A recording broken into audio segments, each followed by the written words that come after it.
মদিনার মাটি রে সকল শোক বুঝি তোর কপালে ও মদিনার মাটি রে সকল শোক বুঝি তোর কপালে আল্লাহুম্মা সাল্লি আলা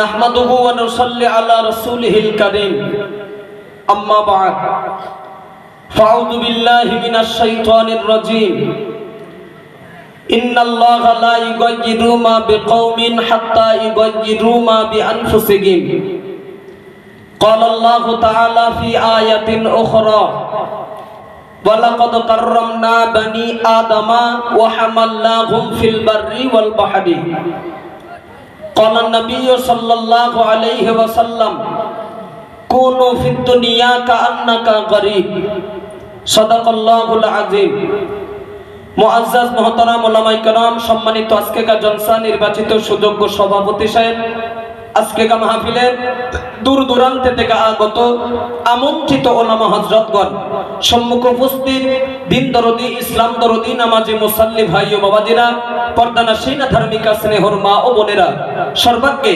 আল্লাহ পাক রব্বুল আলামিনের দরবারে অসংখ্য শুকরিয়া যিনি আমাদের দুনিয়ার বিভিন্ন গুনার কাছ থেকে হেফাজত রেখে এমন একটি মাহফিলের ইন্তজাম করে চোখের ঘুমকে হারাম করে আরামের বিছানা ত্যাগ করে এই তাহাজ্জুদের ওয়াক্তে গভীর রজনীতে আল্লাহ পাক এখানে আসা বসা শোনা বলার মতো সুবর্ণ সুযোগ আল্লাহ দান করেছেন তাই দরবারে ইলাহিতে কৃতজ্ঞতা স্বরূপ সকলেই একটিবার প্রাণ ভরে শুকরিয়া আদায় করি বলুন আলহামদুলিল্লাহ আল্লাহর শুকরিয়া আল্লাহর প্রশংসা মিলে ঝিলে উচ্চ আওয়াজ দিয়ে আরেকটা বার সকলেই বলি আলহামদুলিল্লাহ যাই হোক সন্ধ্যার পর থেকে নিয়ে এতক্ষণ পর্যন্ত ভাই কয়েকজন বক্তার মুখ থেকে অনেক গুরুত্বপূর্ণ আলোচনা ধীর স্থির ভাবে তারা করেছেন অনেকেই বসে বসে আপনারা শুনেছেন আমি গুনাহগার ছোট্ট মানুষ তাহাজ্জুদের ওয়াক্তে গভীর রাতে আপনাদের খেদমত উপস্থিত দোয়া করুন দাওয়াত যখন করেই ফেলেছে আর আল্লাহ যখন হাজির করেছেন উঠে যখন পড়েছি মাইকে রেহাই নেই আমারও দুটো কথা বলতে হবে দোয়া করুন আপনাদের অন্তরের স্থল থেকে এই মুহূর্তে আমি গুনাহগারের জবান দিয়ে দ্বীন ও শরিয়াতের কিছু কথা আল্লাহ পাক যেন বলিয়ে নেন বলুন আল্লাহুম্মা আমিন বলুন আল্লাহুম্মা আমিন ওমা তাওফীক ইল্লা বিল্লাহ শুরু করছি আল্লাহর সাহায্য নিয়ে গুনাহগারের জন্য বসে বসে আপনারা একটু দোয়া করে দেবেন ইনশাআল্লাহ বলুন ব্যাস তবে মূল বক্তব্য শুরু করার আগে আপনাদের কাছ থেকে একটু জানার ইচ্ছা হচ্ছে আপনাদের মতামত এসেছি যখন এত গভীর রাতে দুটো কথা শুনবেন তো কষ্ট হচ্ছে না তো খাটা যখন গুলেছেন খেতে আপনাদের হবে কি আছে আমার জায়গায় যদি অন্য বক্তাও আসে কিচ্ছু করার নেই একটা রাত আরামের বিছানা ত্যাগ করতে হবে যেহেতু সারা রাতের মাহফিল ঠিক কিনা খাটা আপনারা গুলেছেন কিছু করার নেই তবে মধ্যরাতে জলসাগুলো একটু মজা আলাদা হ্যাঁ ভাই 12টা একটা নাগাদ একটা জোয়ানি পিওর থাকে একদম মাহফিল শেষ 12টা একটা দোয়া হবে তাবারক বিরানি নিয়ে চলে যাবেন এতে শরীর ভালো থাকে ঘুমও হয় ফজরের মূল্যবান নামাজ হয় সারা রাত হচ্ছে একটা কষ্ট সত্যি ভাবি আমরা যে 2 ঘন্টা আমরা ভাবছি কখন শেষ হবে চলে যাব এই সন্ধ্যা থেকে এসেছেন একদম শেষ দোয়া করে জানারা যাবেন সারা রাত কত কষ্ট আমি জানি আল্লাহর কাছে আশাবাদী এর জাযা এর পুরস্কার বান্দাদের হাতে না থাকলেও আল্লাহর কাছে আছে আল্লাহ যেন সেটা নসিবে কবুল করে বলুন আমিন বলুন আমিন যদি শোনার ইচ্ছা থাকে আপনাদের শুধু একবার আওয়াজ দেবো বুঝে নেবো আপনাদের আবেগ আছে কিনা নারায়ে তাকবীর ইচ্ছার আওয়াজটা অন্যরকম খুশি থাকলে নারায়ে তাকবীর অনেক তাকবীর হয়েছে হয়তো আমি জানিনি আমার পিছনে আমার তাকবীর একটু আলাদা হয় দেহের শক্তি কার জবান ছাড়তে হবে দেহের শক্তি কার আল্লাহ খেয়েছি আমরা শক্তি দিয়েছেন আল্লাহ, আল্লাহ যদি শক্তি দিয়ে থাকে, সেই আল্লাহর দেওয়া শক্তি নিয়ে আল্লাহর নাম একটু জোরে নিতে পারবো না? শক্তি তো আমার নয়, দিয়েছেন আল্লাহ, সেই আল্লাহর দেওয়া শক্তি নিয়ে নাম নিচ্ছি আল্লাহ। ফাঁকি হবে না। নারে তাকবীর। সত্য কথা বলবেন। ইউটিউব হচ্ছে কিন্তু আপনাদের আওয়াজ উঠছে, বিশ্ববাসীর কাছে পৌঁছাবে। আপনাদের দেহে এই শক্তি বার করেন, আল্লাহ শক্তি বার করেন। নারে তাকবীর। আল্লাহর নাম নিচ্ছেন, লজ্জা করবেন না। নারে তাকবীর। অরিজিনাল আওয়াজ দিলে গলায় কাশি আসবে, খুদ করে আওয়াজ উঠবে। হ্যাঁ, আমি বলছি। আর যদি কারোর উঠে যায় কাশি দিতে গিয়ে গাটির টাকা খরচ করে চায়ের ব্যবস্থা যদি থাকে, আমি আপনার চা খাইয়ে দেবো, তবে ফ্রি নয়, কাশতে হবে তারপরে। নারে তাকবীর। কাশেন, চা দেবো, জবান দিয়েছি। নারে তাকবীর। কাশেন কাশেন, নারে তাকবীর। হচ্ছে না। আল্লাহু আকবার মানে আল্লাহ ছোট না বড়? জোরে বলুন একটু, আরো জোরে বলুন। আল্লাহ কি? আল্লাহ বড়, আল্লাহ মহান। এই কথাটা বলতে গিয়ে যদি গলা ফেটে যায়, বাস্ট হয়, মরেও যদি যায়, কি মরণ? কি মরণ? শহীদি মরণ। সুবহানাল্লাহ বলুন। আর শহীদি মরণ এমন একটি মরণ, আমার কথা নয়, নবী বলেছেন শহীদি মরণ এমন একটি মরণ, মরণের সাথে সাথে দিদারে এলাহি নসিব হয়ে যাবে। আর একটু দূরে হয় না?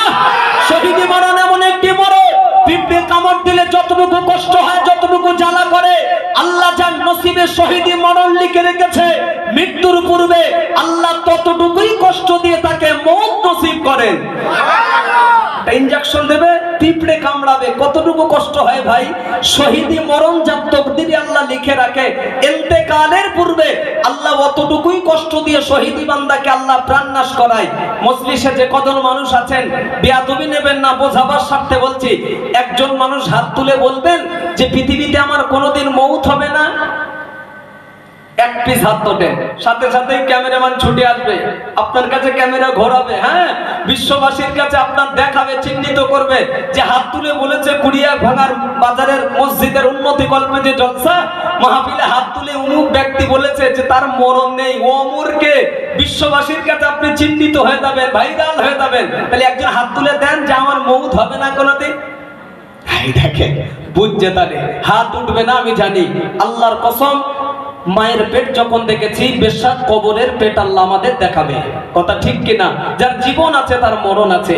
আজ নয় কাল, আজ নয় একদম, এ সপ্তাহ নয় পরের সপ্তাহ, এই মাস নয় পরের মাস, 23 সাল নয় 24 সাল নয় 25 সাল নয় 30 সাল, আর কিচ্ছু ভাই। তবে পালা তো আছে, এসেছে একবার, মরণ জীবনে হবে একবার। আমরা জানি কি মরণ কপালে রয়েছে বলতে তো পারবো না। জান্নাতের বাগিচায় বসেছি এই গভীর রাতে, আল্লাহু আকবার নামের ধ্বনি এত জোরেই তুলবো, যদি গলা ফেটেও যায়, বাস্ট হয়, মরেও যদি যাই, মাকসাদ একটাই, আল্লাহর জান্নাতে যাব। দ্বিতীয় কোনো উদ্দেশ্য নেই। সেই তো মরণ হবে না, আজ হোক, আল্লাহর কসম, সেই উদ্দেশ্যে দেন। নারে তাকবীর। ভাই, বারবার বললে বিরক্ত বোধ করবেন আপনারা যে এত পাকাও মারছে কেন। জি না, আল্লাহু আকবার নামের ধ্বনি, আমি বলেছি মরণ কামড় যেটা হয় সেটা দেন। মরণ কামড়। নারে তাকবীর। মরণ কামড় বলেছি। নারে তাকবীর। আমি যদি মিথ্যা বলি ভাই, এখন তো সোশ্যাল ইন্টারনেটের যুগ।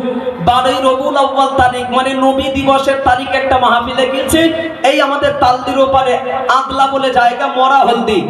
এই বক্সের পাশে একটা মুরব্বী ছিলেন, আনুমানিক 75-80 বছর বয়স। একবার সুমড়ে তকবীর দিয়েছি, এক তকবীরে জায়গায় বসেই মারা গেছে এ বছরে 12 রবিউল আউয়াল তারিখে। আচ্ছা, ওই ব্যক্তিটার যে মরণ হলো, হয়তো আপনারা শুনে ঘাবড়ে গেলেন, চমকে গেলেন। আচ্ছা, তকদির ভালো না খারাপ? আরে আল্লাহর নাম নিতে নিতে বেহেশতের বাগানে মরণ হয়েছে, এমনি তো মত বুড়ো হয়েছে, 75-80 বছর, আর কতদিন আশা করবে? অন্তত আল্লাহর নাম নিয়ে তো মরতে পেরেছে। তাহলে এ তকদির বড় না? বড় না? তা দেন নারে তাকবীর। মরবো বলেছি না আজ? নারে তাকবীর। আওয়াজ তোলেন, নারে তাকবীর। বাইরে বাড়ি যারা ঘুমাচ্ছে, আওয়াজ শুনে বুঝে নেবে মজলিসের 12টার পরে কত মানুষ। আওয়াজ শুনিয়ে দেন শুধু, নারে তাকবীর। নারে তাকবীর। নারে তাকবীর। হিজবুল্লাহ। হিজবুল্লাহ। সিলসিলাহাত ফুরফুরা শরীফ, সিলসিলাহাত মুজাদ্দিদে জামান, আল কোরআনের আলো, কোরআনের জন্য কিন্তু, আল কোরআনের আলো, আল হাদিসের আলো। নারে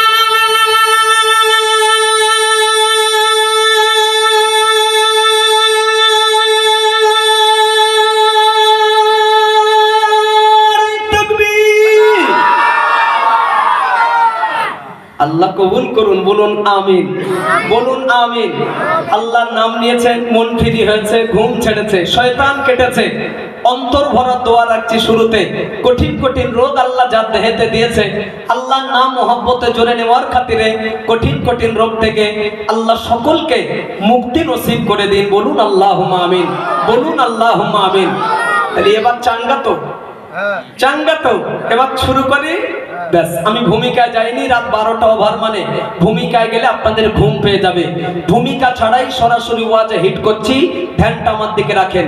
এই পৃথিবীতে আল্লাহর একজন পয়গম্বর ছিলেন, নাম হলো নবী সুলাইমান আলাইহিস সালাম।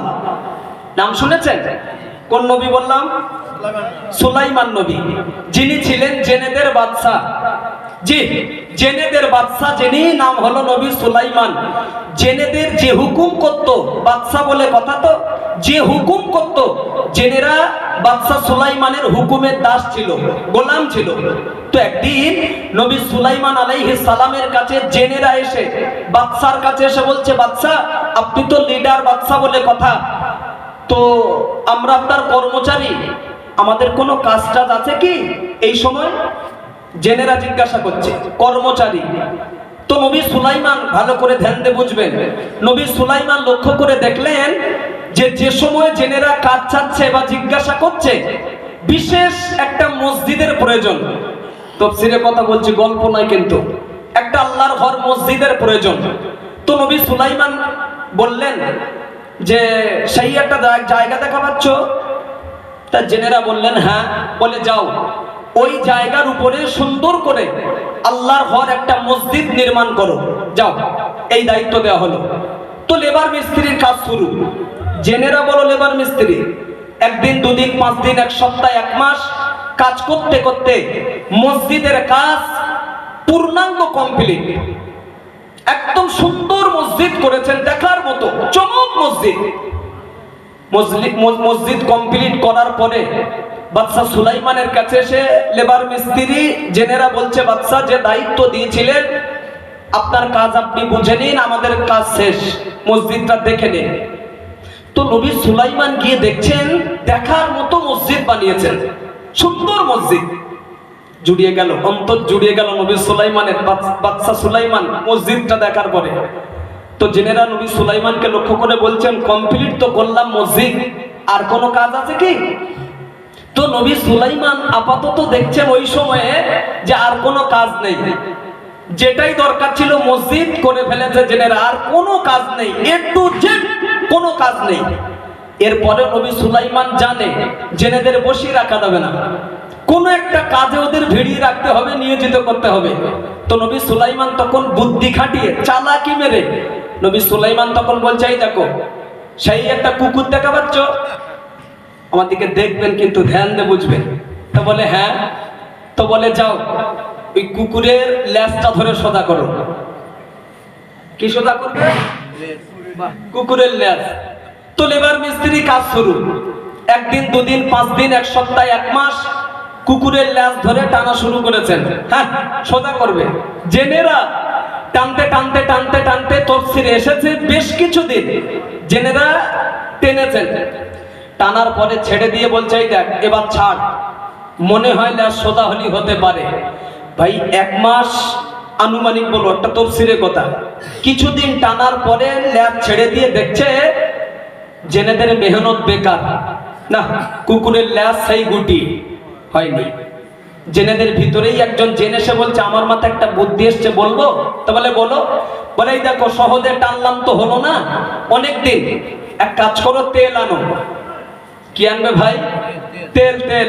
তো তেল আনা হলো। তেল এনে কুকুরের লেজের মাথায় ঢালা হচ্ছে, আর টানা হচ্ছে, মালিশ করা হচ্ছে, দেখি সোজা হয় কিনা। বেশ কিছুদিন তাফসীরে এসছে কুকুরের লেজের উপরে তেল দিয়ে টানা হলো। টানার পরে জেনেদের ভিতরেই আলোচনা হচ্ছে, এবার ছাড়, মনে হয় সোজা হলি হতে পারে। ভাই ছেড়ে দিয়ে দেখছে কুকুরের লেজ বলো আবার সেই পূর্বের ন্যায় গুটিয়ে হয়নি। প্রথমে টানলো, হলো না, তেল মালিশ করলো, হলো না। আর একজন জেন উঠে বলছে, আমার মাথায় একটা শেষ বুদ্ধি এসছে, বলবো? বলে বলো। বলে শক্ত করলে, টানাটানি করলে, তেল মালিশ করলে হলো না, সেই লেজ গুটিয়ে। এক কাজ করো, একটু খুঁটির ব্যবস্থা করো দেখে। লাঠি আনা হলো আর একটা দড়ি আনো। লাঠি এনে একটা জায়গায় পুঁতে আর কুকুরের লেজের মাথায় সুন্দর করে টান টান করে বেঁধেছে, মানে জড়িয়েছে।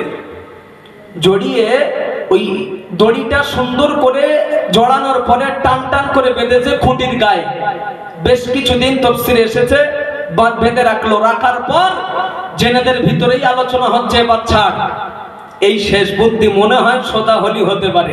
অনেকদিন তো টান টান করে রাখলাম দড়ি দিয়ে। ভাই ফিতে কাটার পরে দেখছে কুকুরের লেজ বলো আবার সেই না, হয়নি। বাদশা সুলাইমানের কাছে গিয়ে বলছে, বাদশা ধ্যান দিন আমার দিকে বলো। বাদশা সুলাইমানের কাছে গিয়ে বলছে, বাদশা এমন একটা দায়িত্ব আমাদের দিলেন, এই দায়িত্ব আমরা মাথায় তুলতে পারছি না, আপনার দায়িত্ব আপনি নিয়ে নেন, অন্য কোনো কাজ আছে? তো নবী সুলাইমান তো দেখছে আর কোনো কাজ নেই, এটা তো চালাকি মেরেই দিয়েছে। জি। তো বাদশা সুলাইমান তখন মুচকে হেসে বললেন, এই সামান্য কাজ যদি না মাথায় তুলতে পারো তো তোমাদের দ্বারা আর কি হবে, যাও, আর কোনো কাজ দেওয়া যাবে না। আসলে কাজ নেই তা কি দেবে, এটা তো চালাকি। বলার উদ্দেশ্য এটাই, প্রথমে টানলো হলো না, তেল মালিশ করলো হলো না, টান টান করে খুঁটির গায়ে বাঁধলো দড়ি দিয়ে, তা হলো না। আপনাদের ধারণায় কি আসলো বলুন? ওই জেনেরা যদি ওখান থেকে কিয়ামত পর্যন্ত কুকুরের লেজের উপরে যদি মেহনত চেষ্টা যদি চালিয়ে যেত লেজ সোজা করার জন্য, আচ্ছা জেনেদের এই মেহনত সার্থকতা হতো? একটু হ্যাঁ দেন, হতো না। ও লেজের অভ্যাস বেঁকে যাওয়ার, যতই মেহনত করুক, যত টানাটানি করুক, লেজ বেঁকে যাওয়া ঠিক যাবে। কোনদিন জেনারেল লেজ সোজা করতে পারবে না। বলার উদ্দেশ্য এটাই, মাহফিল দিয়ে এসেছেন, বসেছেন সন্ধ্যার পর থেকে নিয়ে সারা রাত ব্যাপী মাহফিল, তাই না?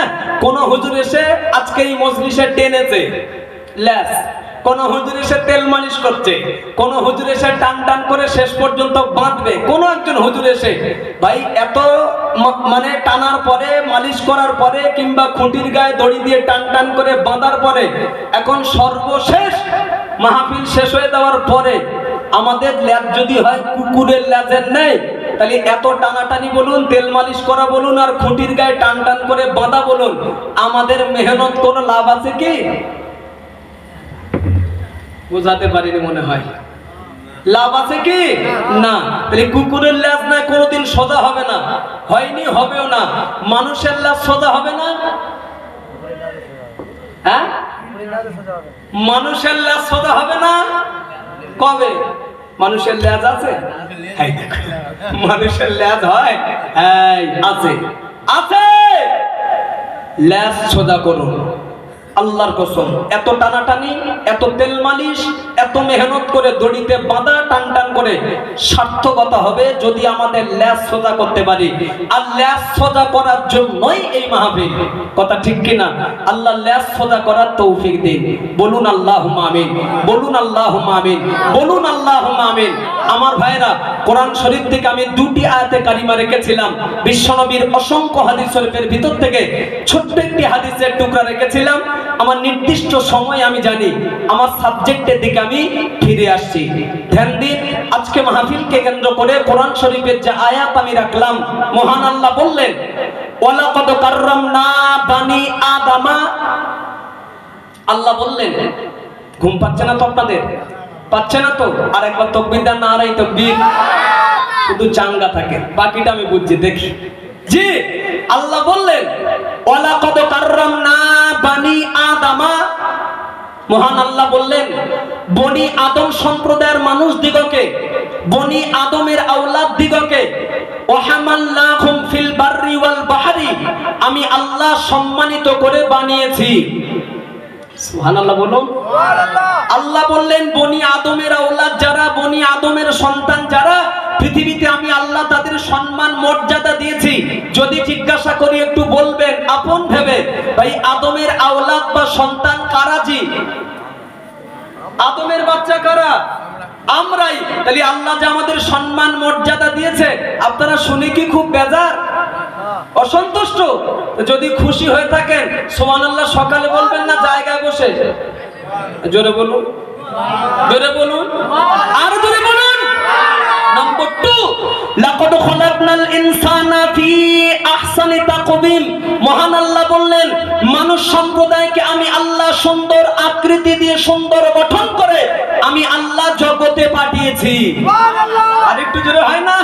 নম্বর 3, কুনতুম খায়রা উম্মাতিন উখরিজাত লিন-নাস। আল্লাহ বললেন, तमाम পৃথিবীতে আমি আল্লাহ আমার তরফ থেকে যত সৃষ্টি পাঠিয়েছি সমস্ত সৃষ্টির ভিতর দিয়ে ছাঁটাই করে বাছাই করে আমি আল্লাহ শ্রেষ্ঠত্ব দান করেছি উম্মতে মুহাম্মাদীদেরকে। আর একটু খুশি হয়ে বলে বাবাজি, কোরআন শরীফের পরস্পর 3টি আয়াত আমি আপনাদের মাঝে রাখলাম, ধ্যান দিয়ে বুঝুন। নম্বর 1, আদম সম্প্রদায়ের মানুষ আমরা। নম্বর 2, আল্লাহর বান্দা হিসাবেও আমরা। নম্বর 3, আখিরি নবীর উম্মত হিসাবে শুকরিয়া আল্লাহর, সে তালিকায় আমাদের সকলের নাম। সুবহানাল্লাহ বলুন। এই পৃথিবীতে এত সম্মান, এত মর্যাদা, এত ইজ্জত আল্লাহ আমাদের দিয়েছে, আল্লাহর কসম খেয়ে বলতে পারি আমাদের তুলনায় সম্মান, আমাদের তুলনায় মর্যাদা, আমাদের তুলনায় শ্রেষ্ঠত্ব আল্লাহর বিশ্ব জুড়ে, পৃথিবী জুড়ে আল্লাহ পাক আমাদের তুলনায় আর কাউকে বেশি, কথা বলুন, বেশি দেননি। সর্বদিক থেকে আমরাই আগে, সর্বদিক থেকে আমরাই উন্নত, সম্মানে, মর্যাদায়, আদরে, কদরে, ইজ্জতে, সব দিক থেকে আল্লাহ আমাদের স্থান অনেক উঁচু জায়গা দিয়েছে। আমার বক্তব্যের বিষয় হলো আজকের এটাই, এত সম্মানের অধিকারী যদি আমি আপনি হয়ে থাকি, এত মর্যাদার ভাগীদারি যদি আল্লাহ আমার আপনার বানিয়ে থাকে, বলুন বর্তমান যুগ সন্ধিক্ষণে শুধু পশ্চিম বাংলার কথা বললে ভুল হয়, তাম পৃথিবীব্যাপী, বিশ্বব্যাপী এই পিরিয়ডে, এই সময়ে, এই যুগে যদি মার খেতে হয় কোন জাত, একটু জবান ছাড়ুন, কোন জাত? বলছেন মুসলমান জাত, মানে আমার কম, আমার ভাই সমাজের মুসলমান। অবাক হই, অবাক হই, অবাক হই যে আদম সম্প্রদায়ের মানুষ দিবাকে, আল্লাহর বান্দা দিবাকে, পাশাপাশি উম্মতে মুহাম্মাদী দিবাকে আল্লাহ পাক পৃথিবীতে এক কথায় এত সম্মান, এত মর্যাদা, এত ইজ্জত যদি আল্লাহ আমাদের দিয়ে থাকে, আল্লাহর কসম স্থান আমাদের সকলের ঊর্ধ্বে, ঊর্ধ্ব স্থান থেকে নেমে সমাজের নিকৃষ্টতম জায়গা আমরা দখল করলাম কেন? মুসলমান হিসাবে আমরা মার খাবো কেন? লাঞ্ছিত, বঞ্চিত, অপমানিত হব কেন? আমরা তো সৃষ্টির সেরা। মহান আল্লাহ কোরআনের অপর আয়াতে আল্লাহ বলেছেন, ইন্নাদ দীনা ইনদাল্লাহিল ইসলাম। পৃথিবীতে যত ধর্ম রয়েছে আল্লাহ বলেছেন আমার কাছে মনোনীত ধর্ম, পছন্দনীয় ধর্ম, ওই ধর্মের নাম ইসলাম ধর্ম। জোরসে বলা যাবে না? পৃথিবী জুড়ে ধর্ম কম নেই ভাই, বহু বহু বহু ধর্ম রয়েছে। মহান আল্লাহ স্বয়ং নিজে যে ধর্মটাকে ভালোবাসেন বা পছন্দ করেন সেই ধর্মের নাম কোরআনে জায়গা দিয়েই আল্লাহ বলেছেন, ইন্নাদ দীনা ইনদাল্লাহিল ইসলাম। পৃথিবীতে যত ধর্ম রয়েছে আমি আল্লাহ আমার কাছে মনোনীত ধর্ম, পছন্দনীয় ধর্ম, ওই ধর্মের নাম ইসলাম ধর্ম। এইবারে বুঝুন, ইসলাম ধর্মটাই যদি আল্লাহর মনোনীত হয়, ইসলাম ধর্মটাই যদি আল্লাহর পছন্দনীয় হয়, তাহলে সেই ইসলাম ধর্মকে যারা মেনে নেবেন, এই ধর্মের অনুসারী যারা হবেন, এনারাও হবে আল্লাহর, বলুন তো দেখি কি মতে আসলো, কি হবে? ঠিক মনোনীত। কেন? ইসলাম ধর্মটাই আল্লাহর মনোনীত, পছন্দনীয়, আর সেই ধর্মের অনুসারী যারা হতে পারবে এনারা হবে আল্লাহর মনোনীত, আল্লাহর পছন্দনীয়। কি গো, আল্লাহর মনোনীত ধর্মের মানুষ যারা, আল্লাহর পছন্দনীয় ধর্মের মানুষ যারা, পৃথিবীতে আমার আল্লাহ কি তাদের মার খাওয়ায়? ও মুরব্বি, মার খাওয়ায় না। আল্লাহর মনোনীত ধর্মের মানুষ আমরা, পছন্দনীয় ধর্মের মানুষ আমরা। আল্লাহ কেন আমাদের মার খাওয়াবেন? যদিও খাওয়ায়, আল্লাহর কোরআনে অপর আয়াতে আল্লাহ কি বলছে দেখুন, ওয়া কানা হাক্কান আলাইনা নাসরুল মুমিনিন। পৃথিবীতে যারা মুমিন হবেন, মুমিন হবেন, তাদের বিপদ ও মুসিবতে আমি আল্লাহ আমার তরফ থেকে সাহায্য করা হক। সুবহানাল্লাহ, সুবহানাল্লাহ। আরেকটু জোরে বলুন।